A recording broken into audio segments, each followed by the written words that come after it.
Hello, and welcome back to the Squirrelies podcast. I am SqatCobblr of this podcast and Squirrelies, but we're going to keep it clean for you guys. I'm joined, as always, by my co-host. Hey, what's up? It's me, TeamRatnado. I'm also on the Squirrelies podcast. Am I of it? I suppose one could say yes. But I'm also at twitch.tv/TeamRatnado. Hey, that's the first and foremost. That's where people will look for you. They'll find you. They'll get to know you on the Squirrelies podcast. I swear, it's not just Final Fantasy. I'm going to get some new games in there soon. Eventually, right?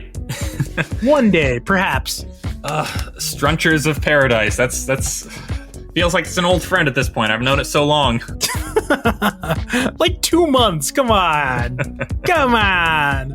Hey, he's having a good time with it, folks. He's playing it to the most he can, the fullest potential it has. And you know, maybe it's just the ripoff of Dark Souls that Ratnado needs to finally get into. Did I say ripoff? Maybe I'm getting a little ahead of myself here with today's topic. But whoa! Before we discuss that, Ratnado, what have you been playing offline? Oh boy. Okay, so I got this thing. It's called the Metroid, right? I got it a year ago. I've barely touched it, but I've been playing around with it, trying to find new games to get onto. I've been playing everything. I've been playing the Goof Troop game, which is like actually A+, highly recommend it. It's a top-down, almost a Zelda-like 2-player, but you know, you're Goofy and you're Max. It's really cool. I was also playing the Michael Jackson game. Ooh, Moonwalker? Yeah. Yeah. Man, let me tell you, Michael Jackson, he really knew that Sega does what Nintendo don't.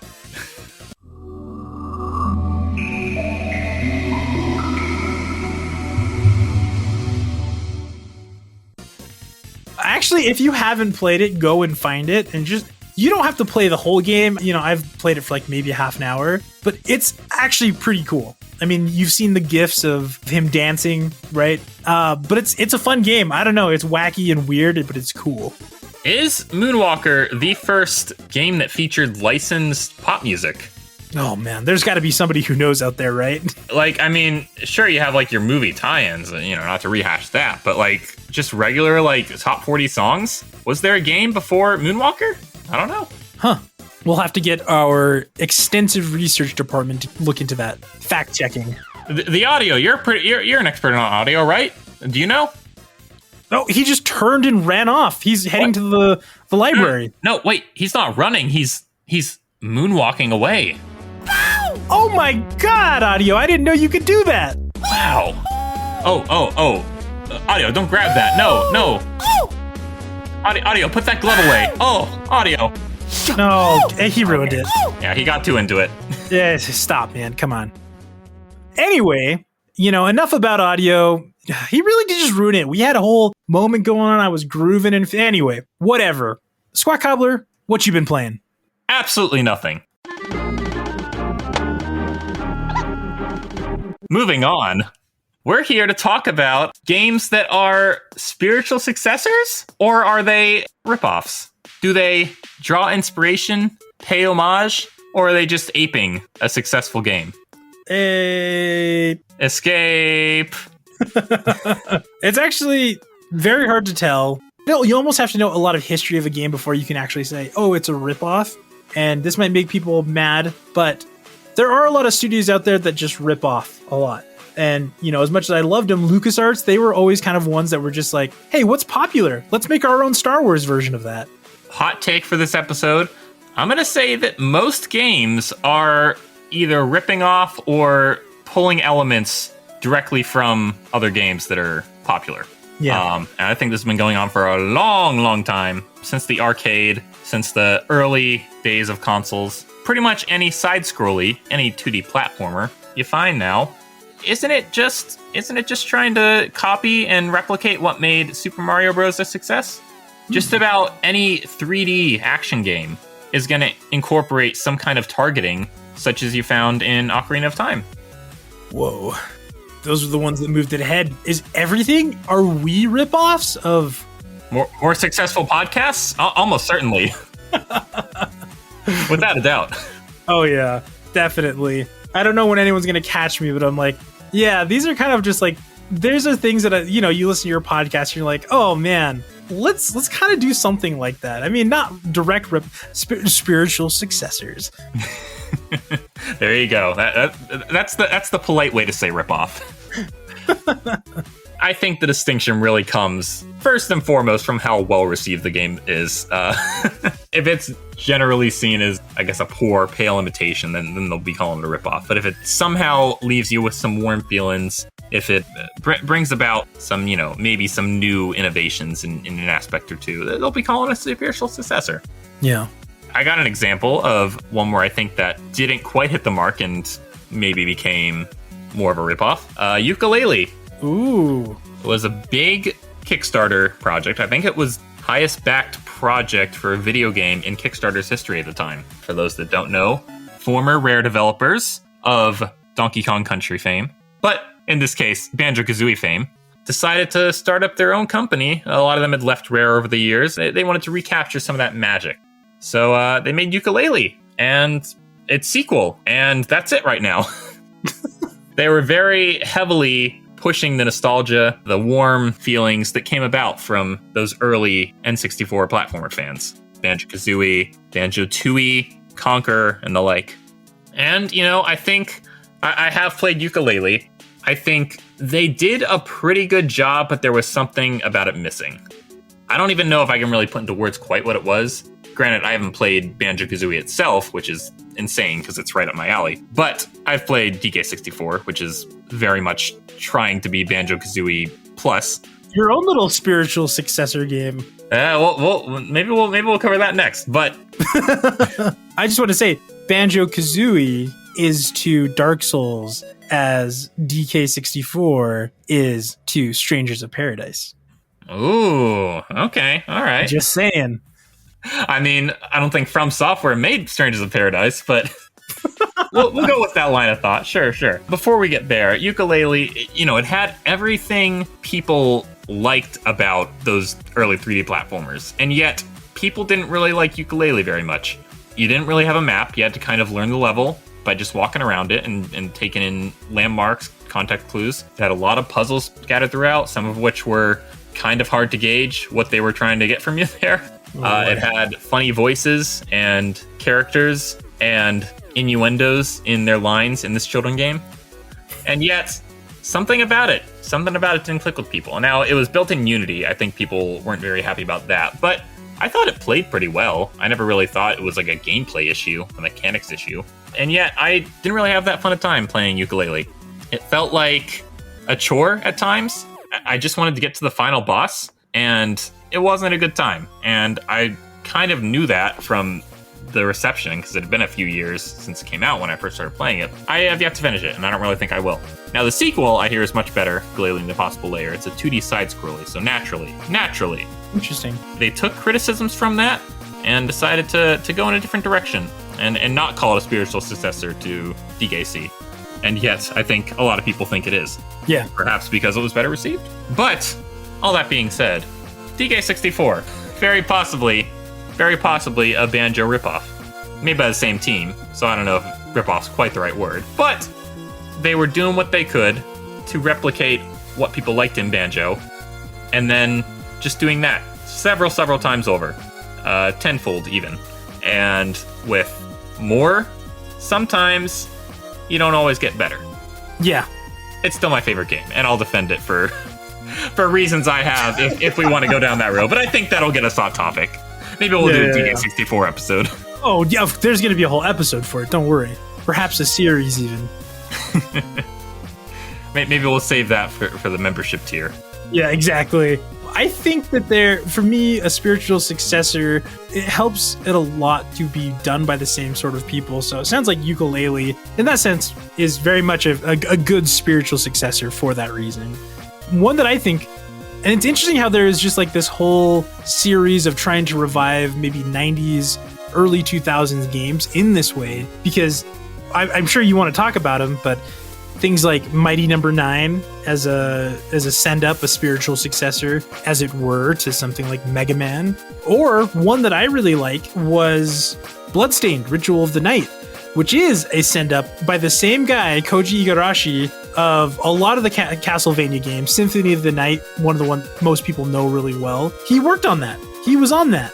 Absolutely, and I think that's a little bit of a different situation because Konami not exactly in the best state right now. Castlevania under their brand, and I think much like Kojima leaving to form his own studio, the original creators are maybe having to go out on their own to continue their series without the name attached, and maybe that's what happened with Bloodstained.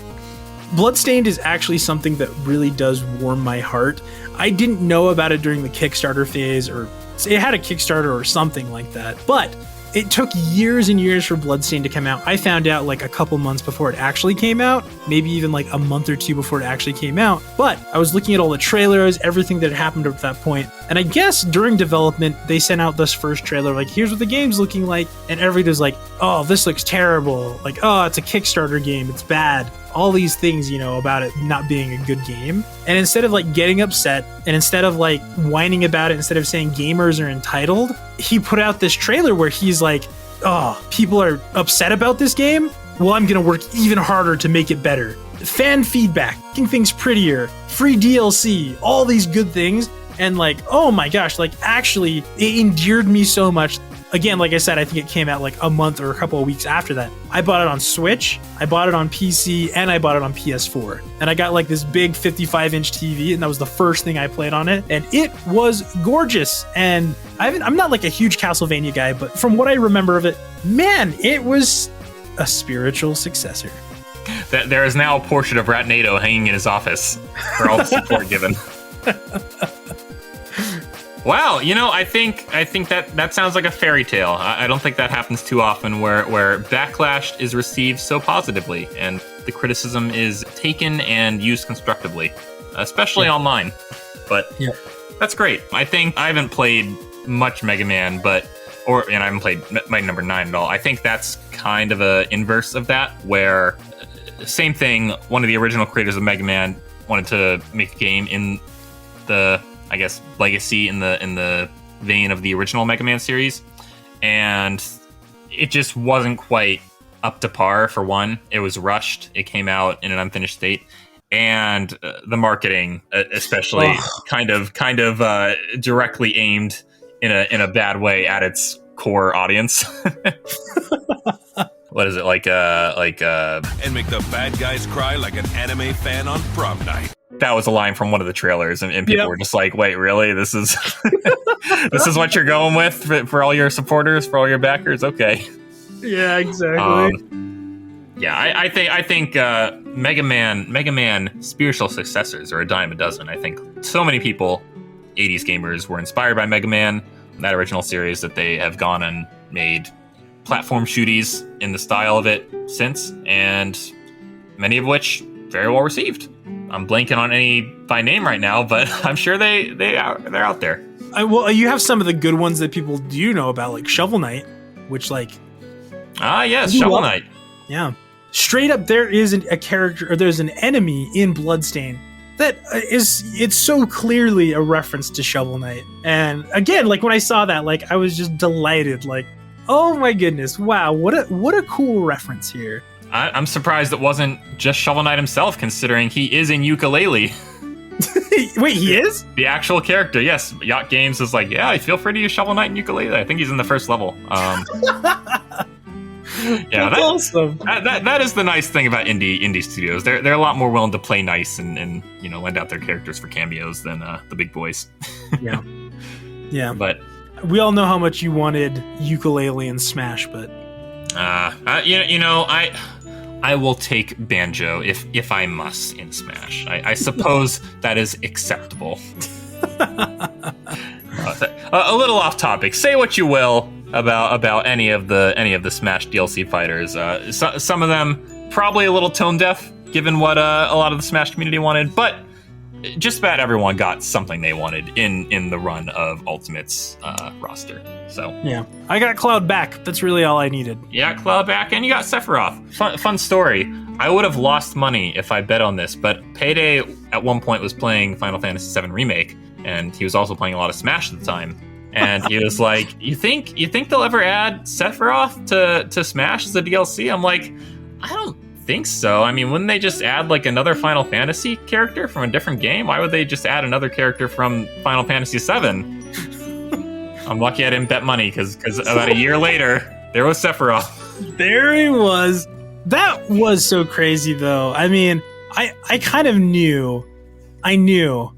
If you're going to go with anybody, like Sqat, 5 seconds, name any other Final Fantasy character from a game that isn't the main character. All right, go.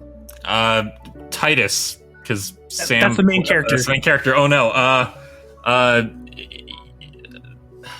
Exactly. Is Terra the main character? I don't know. Oh boy, that's for our Final Fantasy VI discussion. She's not really. She's as close to a main character as you can get. I forget all the other ones' names because I named them after Donkey Kong characters. But that's why they went with Sephiroth. All right, we're getting off track.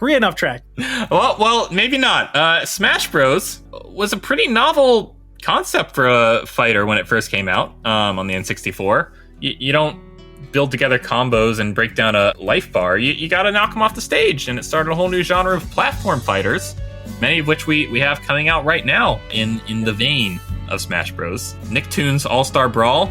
Yeah. What was it good? I don't know. It was kind of fun. It was enjoyable. It felt pretty unfinished. It didn't have voice acting, which sucked, but they're still releasing characters for it. Hugh Neutron, that's insane. I think Multiverses is about to come out. That's one I see a lot of people playing on alpha right now, and that's pretty much just Time Warner flexing all the properties they own. But I mean, people seem to like it. Would these games exist if it weren't for Smash Bros? Probably not. Yeah. And yet, are they ripoffs? Are they spiritual successors? I don't know. I guess they're ripoff. Well, I was thinking of specifically the PlayStation one. Do you remember that?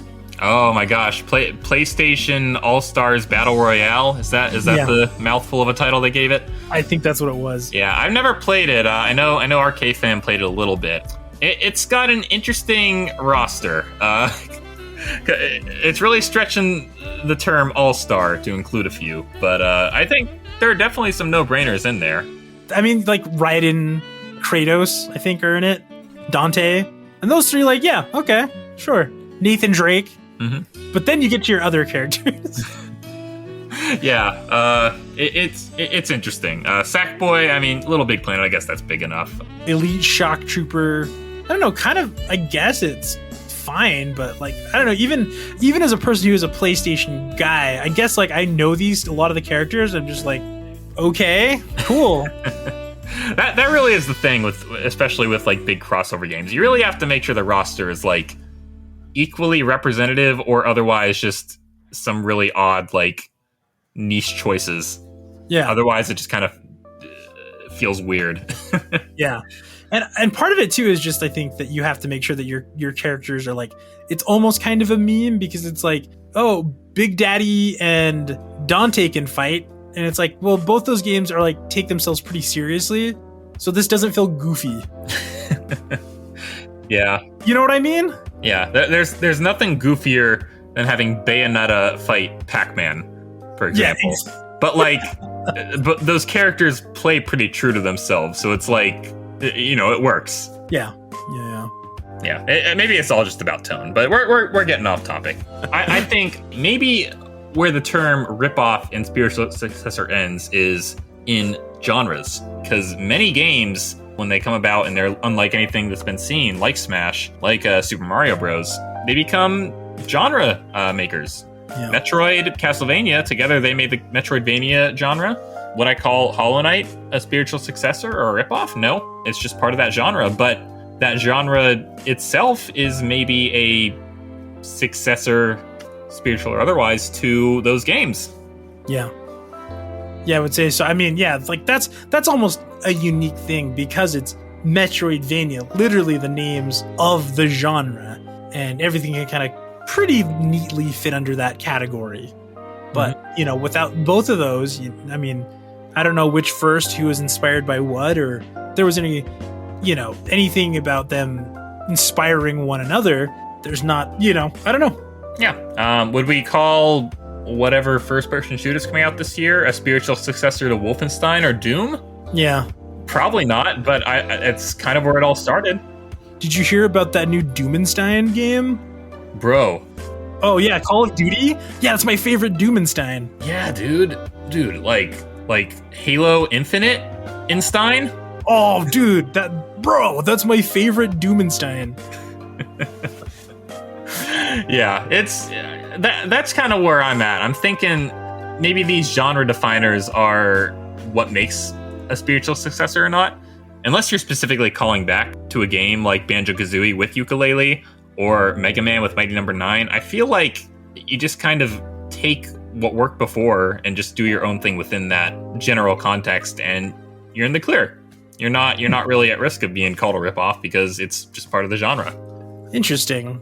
Well, in true Ratnado stickler fashion, I'm going to give it a really limited definition for me. Oh boy. Which is to say... Here we go defining things again. Get your pink forks ready, everyone. Here we go. I think you have to have somebody involved in it that is carrying that spirit through with it. Like, just like you said, you can't take Hollow Knight and say it's a Metroidvania, or, it is a Metroidvania, but you're not saying it's a Castlevania spiritual successor, because there's no relation there. For example, like with Bloodstained, you got Koji Igarashi, who worked on a bunch of Castlevania games, and then he comes in and makes something that is very much in the same vein, or something like Axiom Verge, right? Yeah. For Super Metroid, where it's like, you can make the game, but is it a spiritual successor? Maybe they were trying to connect to some ethos of it. But I think that for me, it helps a lot when it is a studio like Yooka-Laylee, or maybe not a specific studio, but people who worked on it. And I don't know. I guess it needs to have that feeling behind it. It might just be a marketing thing too. They might just maybe recognize that these games are so alike what came before, or they very much were taking inspiration heavily from something in developing them. They just decide, we're just going to call this a spiritual successor because it'll get the original fans on board. Yeah, that makes sense. Yeah, like a GTA clone. It's kind of the same thing.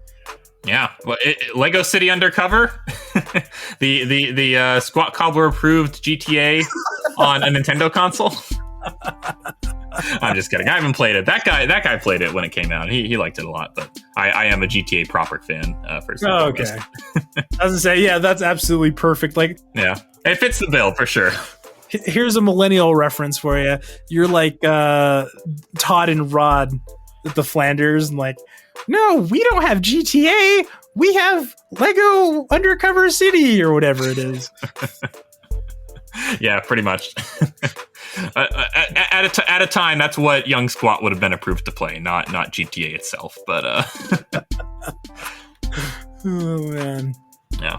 So I'm more or less happy with that definition. I think if you have an original developer on board, then you can maybe call it a successor in that sense. But I think fan games like Christian Whitehead developed a lot of Sonic fan games and ended up getting to make Sonic Mania. Now, it's part of the same series, so I wouldn't really call it a spiritual successor, but it is very much carrying on that torch from the original 2D games. And would we qualify that if it was a non-Sonic game and it played the same if he wasn't involved in the originals? Huh. It's hard to say. Yeah, I don't know. You really just laid a lot on me there, right?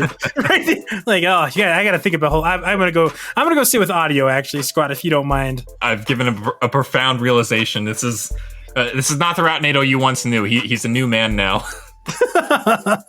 Things have changed. But yeah, I don't know. I think there's a special feeling that a proper, what I define as a spiritual successor, gives to me. I think it tastefully calls back to itself. It doesn't go too far in the direction of like, hey, we don't have the name, so it's the same game in all but name. You can do that, but I like when it tries to maybe do something a little bit new, a little bit different. They always seem to be passion projects. Yeah, for sure. I think it wouldn't really make sense to make a spiritual successor of a game that you don't very much admire and want to emulate or otherwise bring forward into the modern age. That's great. I think it's really cool that we have those tools available to fans of those original games now, that they can make games like that. To me, I really think the distinction between the two terms will ultimately come down to how it's received. But that's just me. I think maybe there's room for discussion there, and you guys can let us know. What are some games that you think would fit the bill as a spiritual successor that maybe not quite what we're describing? Let us know in the TeamRatnado Discord or in a 5-star review. Comment below. Let us know. Like, share, and subscribe. All right, everyone. We're done asking you for reviews. We're done trying to get you to interact in the Discord. But appreciate you joining us this episode. It's always a good time here on the Scrollies podcast to maybe get into something that we don't always have the answers for. We're figuring out as we record. That'll be it for today. Next week, we'll be seeing you again. I've been SqatCobblr of the Scrollies podcast, and I'm joined, as always, by... I've also been SqatCobblr, but from this point on, I'll be TeamRatnado again. And I'm at twitch.tv/TeamRatnado. He's TeamRatnado after realizing that Christian Whitehead didn't have any involvement in the original Sonic. That's when the change occurred. That really did, yeah. I've become new. I am become new. All right, everyone. We'll catch you in the next one. Take it easy. See ya!